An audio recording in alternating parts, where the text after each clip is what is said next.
Pokemon Sword and Shield is in such a weird place right now. This, oh, my brain hurts just thinking about where Sword and Shield is at the current moment. Like, bruh. So just a short little while, as you can see here on your screen, this is a list of basically the most pre-ordered video games of 2019. And as you can see, Pokemon Sword and Shield is ranked number 2 on there, which means that despite the huge backlash that people had given Game Freak, people still want to buy the game, which is kind of weird because everyone's disappointed about it. So that kind of raises the question, is Pokemon Sword and Shield actually worth it?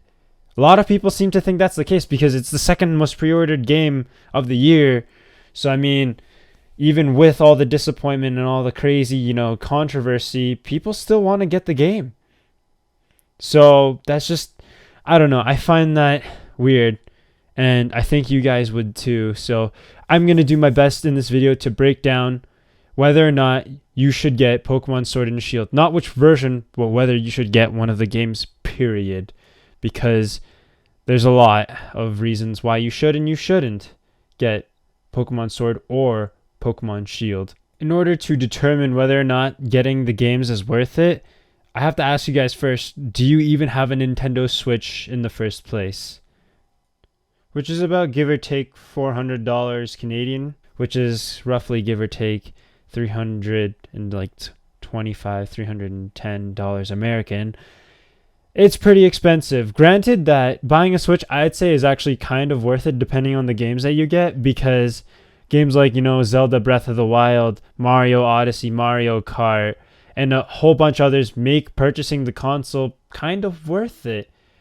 So if you don't have a Switch and you're thinking of buying a Switch with Pokemon Sword and Shield and a bunch of other games to go on top of it, I'd say yes, it's totally worth it. However, if you do not have a Switch and you only want to play Pokemon Sword and Shield, I would hold on a little bit before deciding whether or not you should or shouldn't buy Pokemon Sword and Pokemon Shield. So as you guys can see right here in this screenshot, the Sword and Shield games are $80 each. So they are very, very expensive. So if you want to buy Pokemon Sword and Shield but don't have a Switch and don't plan on buying other games for the Switch, I would actually say it may or may not be worth it depending on how highly you value Pokemon Sword and Shield. Because that's like, what? I don't know, $450, $460 Canadian for a console and a single game. Now, granted that if you do find, like, let's say a good deal or a cheap, you were able to kind of find a Nintendo Switch for a cheaper price elsewhere, then yeah, I would probably consider buying Pokemon Sword and Shield ish, but I would still even then wait on it, and I will explain to you reasons why. So Pokemon Sword and Shield made a very, very bold decision in that they would actually not have a national Pokédex, and unfortunately bring back the national Dex was a bit of a failure, because clearly people have pre-ordered the games, like, still, despite the fact that not every Pokemon will actually be included in the game. So yeah, I guess bring back the national Dex failed in that regard. However, in order to determine if buying the games is actually worth it, we need to look at it from a much more objective point of view, because it's not fair to judge a Pokemon game just solely off of your opinion, because that's not what this video is about. It's about determining if it's actually, logically speaking, worth it to purchase an $80 or $60, if you live in the United States, video game. And I think that first, in order to do that, we need to look at the pros and the cons. So obviously a lot of people kind of know what the cons are. The cons are very, very, very, very, very just obvious with the whole no national Dex. I think that obviously has a lot of weight on a lot of people, and a lot of people are disappointed by that. And if that's enough to turn you away from the video games, if that has enough where you're just like, I'm going to boycott Game Freak because they're not including every Pokemon anymore, then I'd say buying the games is probably not worth it for you, because you're no longer getting that same enjoyment that you did before playing Pokemon games as you would in Pokemon Sword and Pokemon Shield. However, that's just only one side of the coin. That's only the con. We got to look at the pros here. And the pros are that the Pokemon are in much higher fidelity and quality and animation, which means each Pokemon that is in the game, out of the few hundred I'm guessing that are in the game, are going to be so much more crisp and so much more just realistic than anything that we've ever had before in any mainstream Pokemon game. And on top of that, there's going to be new features like Dynamax, which Dynamax is interesting because most people are on one side or the other, where they actually kind of are either okay with it or really are just meh about it. Like they don't care too much for it. But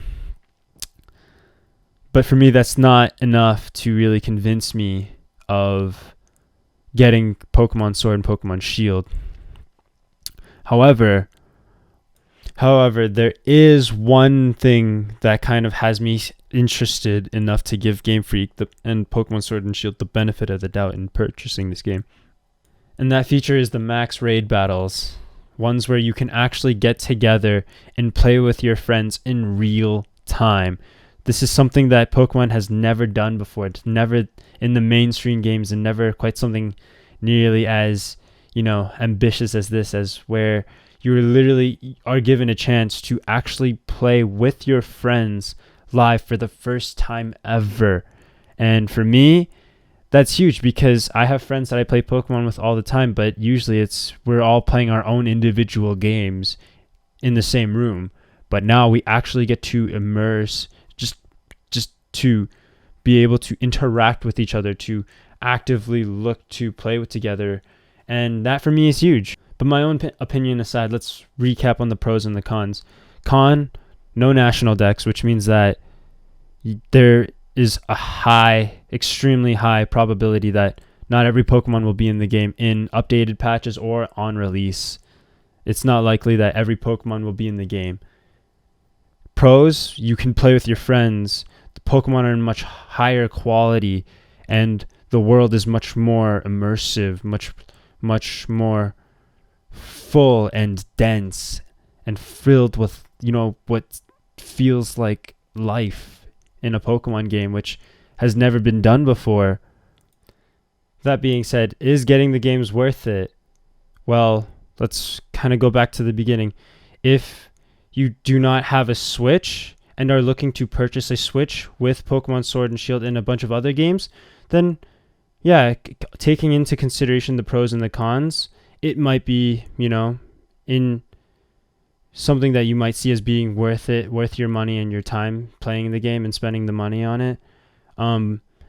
Especially if you can get, of course, a much cheaper deal on the Nintendo Switch, then obviously you'd be saving a lot. Or if you already are in possession of a Switch and are just looking for the games, then yeah, I would say, looking at the just overall kind of pros and cons, then yeah, I would say it's worth it. That is, of course, assuming that you're willing to be a little bit more open-minded and somewhat put aside your disappointment in the no national decks. But if you aren't as open-minded as giving Pokemon Sword and Shield a chance, or if you see having the no national decks as something that is too big for you to overcome, then in the sense that it's just too disappointing and it just doesn't feel the same as a Pokemon game would, then I would suggest maybe waiting on this generation of games and potentially looking at next generation to see if Pokemon Sword and Shield recover from this, or waiting for later patches to see if it updates, or they do bring in the national decks, or they fix something in later games.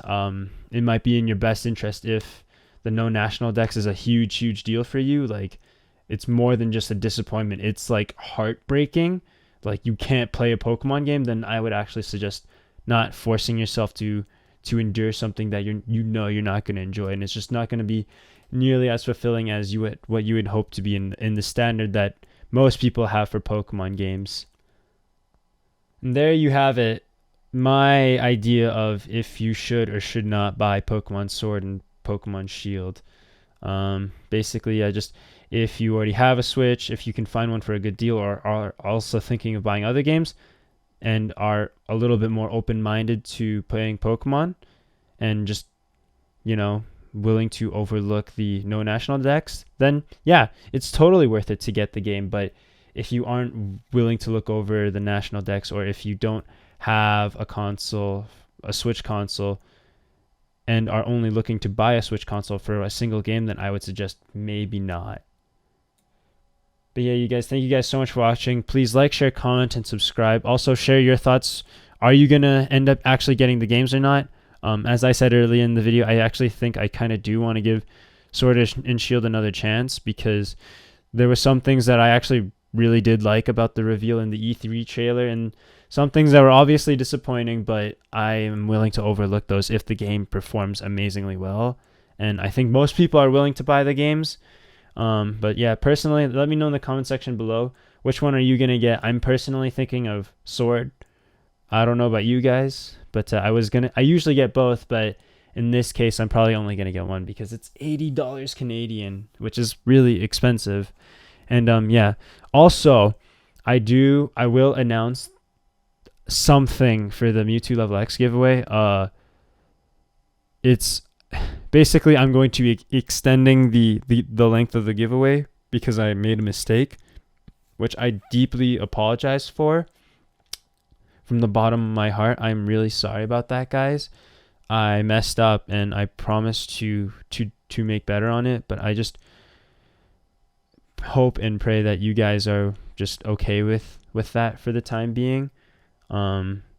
Further details will be in a later video, but yeah, please like, share, comment, and subscribe, and let me know what your thoughts are. Are you actually going to end up buying the games, and if so, which one? And yeah, I'll see you guys later.